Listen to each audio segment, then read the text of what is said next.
Bonjour à toi. Dans cette petite vidéo, laisse-moi te montrer la voix de Whispering, les voix du silence. Isso isso en japonais.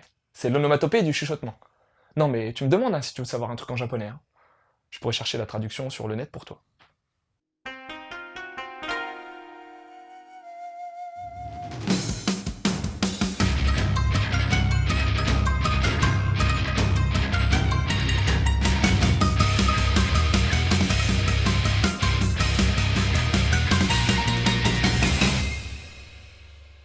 Whispering, on va appeler ce manga par son nom français, c'est l'histoire de Koji, un lycéen ultra basique.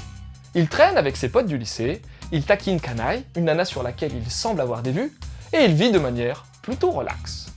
Le seul truc de spécial qu'il a, qu'il avait, c'est qu'en étant gosse, il était capable d'entendre les pensées de plein de trucs. Mais quand je te dis plein de trucs, c'est plein de trucs. Les gens, lorsqu'il les touchait, mais également les animaux, les végétaux et, le top du top, les objets. Ouais. Ça apportait un paquet d'avantages, mais ça pouvait vite devenir chiant, surtout pour sa famille, qui commençait presque à voir ça comme une malédiction. Ben ouais, t'imagines ce qui se passerait si tu savais exactement ce à quoi je pense en ce moment là tout de suite maintenant? Mieux vaut oublier ça. Quoi qu'il en soit, vers l'adolescence, Koji, il a perdu ce pouvoir, mais tout va être remis en question lorsqu'un jour, avec ses potes, ils vont croiser la route d'un gamin, Nahara Daichi. Il est encore en maternelle, mais il va dire un truc chelou aux ados. Ouais, faut qu'ils arrêtent de mettre leurs ongles sur la balle, car ça lui fait vachement de mal. Ça a l'air anecdotique comme ça, mais pour Koji, impossible d'en rester là. Oui. Il va vite se rendre compte que le petit Daichi a exactement le même pouvoir que lui étant enfant. À partir de là, Koji va sympathiser avec le mioche, et ça va être le point de départ d'un changement radical pour notre brave Koji.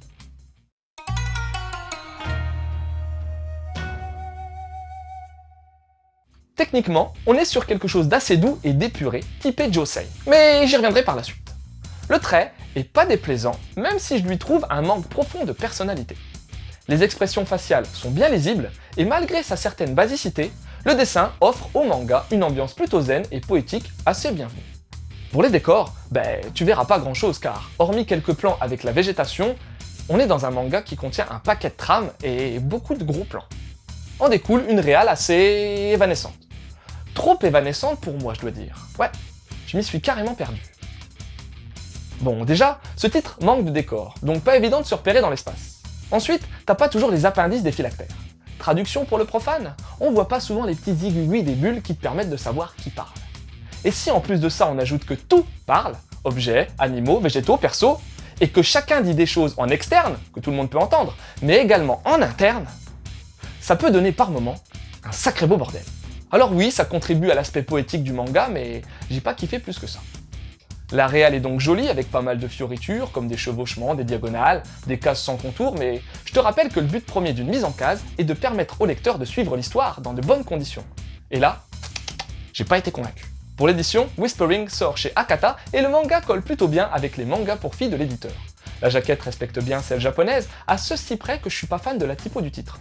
Enfin, au final ça va, mais c'est plutôt le mode couleur arc-en-ciel de cette dernière qui m'a gêné. Les onojap ont disparu au profit d'onomatopée en français, et on a droit à 2 pages couleurs. 2. La misère.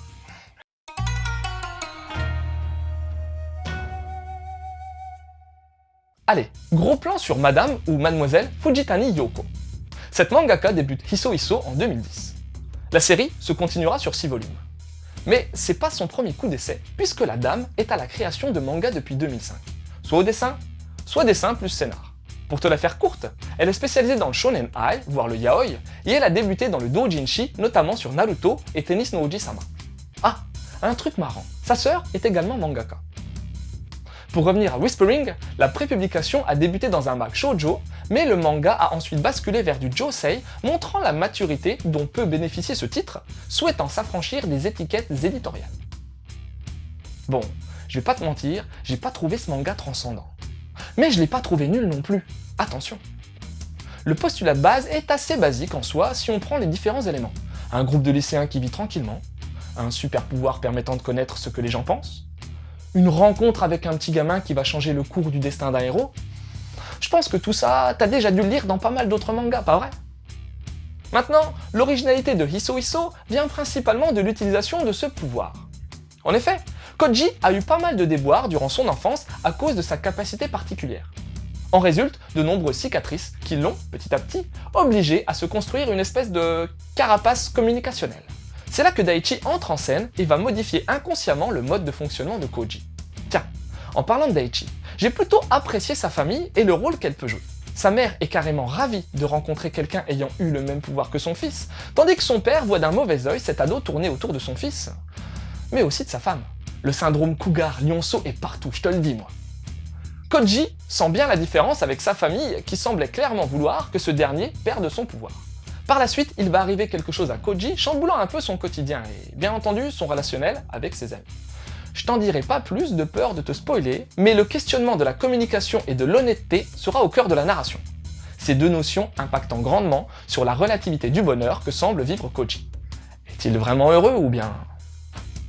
Bref, en y regardant à deux fois, même si la narration m'a posé problème de par son côté décousu et pas assez structuré, Whispering reste un manga sympa, intelligent, avec du potentiel.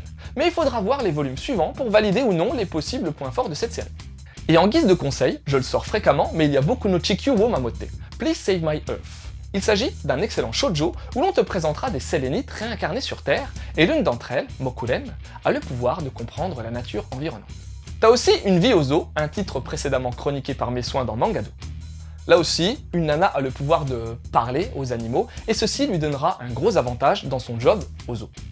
Et puis tu pourrais aussi lire Orenji, un shoujo à succès mélangeant également romance et school life, le tout agrémenté d'une pointe de surnaturel. Voilà, c'était Lou, j'espère que cette petite chronique t'aura donné envie de lire Whispering. Je te laisse et continue de suivre la voie du manga.